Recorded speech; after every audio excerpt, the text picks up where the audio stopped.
Hello and I welcome you to Vigyan recharge. मान लेते हैं कोई रॉकेट धरती की सरफेस से उड़ा और धीरे धीरे वो लाइट की रफ्तार तक पहुंच रहा है। अब ऐसी स्थिति में धरती पर खड़े हुए ऑब्जर्वर को ऐसा लगेगा कि जैसे रॉकेट की लेंथ सिकुड़ती जा रही है, जिसे हम रिलेटिविटी की टर्म्स में लेंथ कॉन्ट्रैक्शन के नाम से जानते हैं। अब बहुत से व्यूअर्स को ऐसा लगा कि अगर लेंथ कॉन्ट्रैक्शन हो रहा है तो इसका मतलब ये हुआ कि रॉकेट असली में पिचक जाएगा। नहीं, ऐसा कुछ भी नहीं होने वाला, क्योंकि रॉकेट का लेंथ कॉन्ट्रैक्शन आपके लिए हो रहा है, लेकिन रॉकेट के अंदर बैठा हुआ आदमी रिलेटिविटी को दूसरे तरीके से महसूस करेगा। लाइट की स्पीड पे जाते हुए रॉकेट के अंदर बैठा आदमी पूरे स्पेस की लेंथ को कॉन्ट्रैक्ट होते हुए महसूस करेगा। अब इन सारी चीजों से रॉकेट के अंदर बैठे हुए आदमी को क्या फायदा होगा? मान लेते हैं कोई आदमी धरती से रॉकेट को लेकर उड़ा और उसे स्पेस में किसी पॉइंट पर जाना है। क्योंकि अब रॉकेट की रफ्तार लाइट की रफ्तार के बराबर हो चुकी है, तो लेंथ कॉन्ट्रैक्शन की वजह से उस आदमी के द्वारा कैलकुलेट की गई दूरी घट जाएगी और इसका असर उसके समय पर भी पड़ेगा। वो समय भी धीरे बीतने लगेगा। अब अगर इन दोनों चीजों को जोड़ दें तो लाइट की रफ्तार स्पेस में किसी भी दूरी को लेंथ कॉन्ट्रैक्शन की वजह से पूरी तरह से खत्म कर देगी। और अगर इस सेम केस को लाइट की नजरों से देखा जाए तो उसके लिए पूरे यूनिवर्स की लेंथ कॉन्ट्रैक्ट हो गई है और वो एक सिंगल पॉइंट पर रुक गया है। अब इस चीज में मैं अपने खुद के विचार भी जोड़ देता हूँ। अगर पूरे स्पेस की लेंथ कॉन्ट्रैक्ट हो गई तो शायद आइंस्टाइन के द्वारा सोचा गया एक्सपेरिमेंट यानी स्टेशनरी इलेक्ट्रोमैग्नेटिक वेव वाली बात सही साबित हो जाए। और ये तो हम जानते ही हैं कि इलेक्ट्रोमैग्नेटिक वेव स्टेशनरी नहीं हो सकती। तो ये दोनों स्टेटमेंट कॉन्ट्राडिक्टरी हैं और इन दोनों स्टेटमेंट को सही करने के लिए एक चीज की बलि देनी पड़ेगी और वो बलि का बकरा होगा टाइम। अगर लाइट के लिए टाइम रुक गया तब लाइट भी रहेगी और स्टेशनरी इलेक्ट्रोमैग्नेटिक वेव भी रहेगी। टाइम डायलेशन भी रहेगा, लेंथ कॉन्ट्रैक्शन भी रहेगा। बस यही एक तरीका है जिससे हम स्टेशनरी इलेक्ट्रोमैग्नेटिक वेव को प्रोड्यूस कर सकते हैं। और यही है वो लास्ट पॉइंट जहां पर सारे फिजिसिस्ट जाकर उलझ जाते हैं। हमें एक और आइंस्टाइन चाहिए जो हमें यहाँ से आगे धकेल सके। क्या पता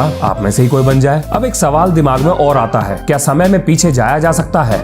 सवाल अच्छा है। देखो, रिलेटिविटी की मदद से समय में पीछे जाया तो जा सकता है, लेकिन ये वैसा नहीं होगा जैसा आप सोचते हो। अगर किसी एक इंसान के लिए समय की गति धीरे हो जाए और दूसरे के लिए तेज रहे तो कुछ अंतराल के बाद मिलने पर वो एक दूसरे की भूत भविष्य की शारीरिक संरचना को देख पाएंगे। लेकिन अपने वर्तमान को लेकर भूतकाल में जाना अभी वैज्ञानिक इस पर सहमत नहीं है और मेरे पर्सनल पॉइंट ऑफ व्यू में मैं भी यही मानता हूँ कि ये संभव नहीं है। लेकिन अगर क्वांटम वर्ल्ड के राज खुल गए तो मैं नहीं जानता उससे क्या क्या बाहर निकलने वाला है। शायद वहाँ से कोई रास्ता भूतकाल में जाने का जरूर निकल जाए। अब आते हैं वापस लाइट पर। सबसे बड़ा सवाल ये है, क्या लाइट की रफ्तार को हासिल किया जा सकता है? तो मेरी करंट नॉलेज के हिसाब से मैं ऐसा मानता हूँ कि लाइट की रफ्तार को हासिल करने के लिए मास को 0 होना पड़ेगा। लेकिन समस्या भी यहीं से पैदा होती है। जैसे ही आप किसी पार्टिकल को एक्सेलरेट कराएंगे तो उसका रिलेटिविस्टिक मास बढ़ना शुरू कर देगा और एक समय ऐसा आएगा जब अपने ही मास की वजह से वो पार्टिकल एक्सेलरेट कर ही नहीं पाएगा, यानी लाइट की वेलोसिटी अचीव नहीं हो पाएगी। अगर मैं इस कॉन्सेप्ट को भी छोड़ दूं तो जैसा कि हम जानते हैं न्यूटन के नियम इनर्शियल फ्रेम ऑफ रेफरेंस के लिए बिल्कुल सही है, तो उसके हिसाब से भी रफ्तार बढ़ने पर मास में इंक्रीज होगा ही होगा। चलो वापस चलते हैं ब्लैक होल्स पर। क्या ये लैब में बनाए जा सकते हैं? और उससे भी जरूरी सवाल, क्या ब्लैक होल सच में ब्लैक होते हैं? एक्चुअल में ब्लैक होल ब्लैक नहीं बल्कि ग्रेविटेशनल सिंक की वजह से ब्लैक दिखाई देते हैं, क्योंकि उससे कुछ वापस तो नहीं आने वाला। और रही बात लैब में बनाने की, तो हाँ, ब्लैक होल लैब में बनाया जा चुका है। nature.com का ये आर्टिकल आपको इससे रिलेटेड जानकारी बहुत अच्छे से समझा देगा और इस आर्टिकल में आपको हॉकिंस रेडिएशन का भी एविडेंस मिल जाएगा। चलो एक मजे की बात बताता हूँ। आर्टिफिशियली बनाए गए ब्लैक होल में हमारे वैज्ञानिक सत्येंद्रनाथ बोस और एल्बर्ट आइंस्टाइन के द्वारा दिए गए बोस आइंस्टाइन कंडेंसेट का बहुत बड़ा रोल है। जब आप इस पेज को पढ़ोगे तो आपको अच्छे से समझ में आ जाएगा कि मैं क्या बोल रहा हूँ। रिलेटिविटी और ब्लैक होल से जुड़ी जानकारियों की सीरीज यहाँ पर खत्म होती है और शुरू होता है विज्ञान का एक नया सफर। और जाने से पहले आपके लिए 2 लाइनें। तेरे गिरने में तेरी हार नहीं, तू आदमी है अवतार नहीं। चल उठ, हो खड़ा, दौड़ फिर से। ये तो छोटी सी मंजिल है, तुझे जीतना है पूरा संसार वही। मिलते हैं नेक्स्ट वीडियो में। जय हिंद, जय भारत।